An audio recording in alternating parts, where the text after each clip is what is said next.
Welcome to this new Adobe Lightroom Classic CC lesson. We're continuing to learn all the advanced features of our brushes and filters up here. And I mentioned in the last lesson that there are some preset effects. So I have this photo of Will up and I have my brush selected. And so if I drop down this effect, you can see that there's different sort of adjustments. And they have these presets like softening skin, widening teeth, making the iris of your eyes look better, or things like adjusting the dehaze, which would be good for like the sky or things like that.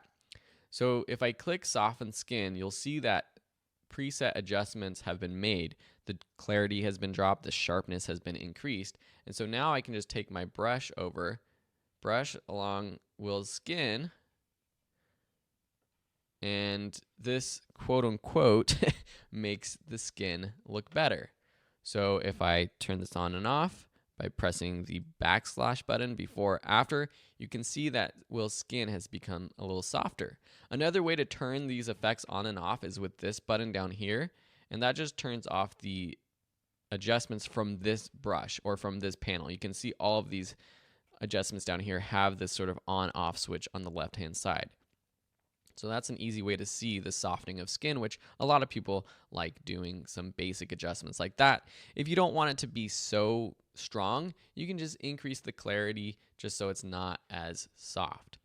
For the iris adjustments, let's go ahead and click New to create a new brush. Get our iris enhancement. Make our size of the brush. Let's zoom in with Z on our keyboard. Increase the size of our brush just a little bit. And click there.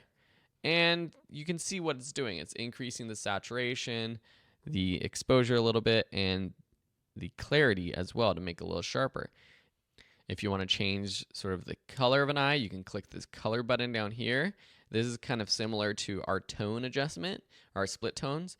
And so now we can choose these different colors and give our eye sort of a different shade. It's not completely changing the color of the eye, it's just giving it sort of a shade. You can increase the saturation and change the temperature of the eye to give it even more of a color change if you want. Delete that though. So those are how those preset effects work, and you can find those in any of these, the radial filter, the graduated filter, or the brush. Awesome. In the next lesson, I'm going to be showing you how to use the range mask, which is a newer feature of Lightroom that is really cool for pinpointing a specific color or exposure within one of these brushes to make your adjustments to.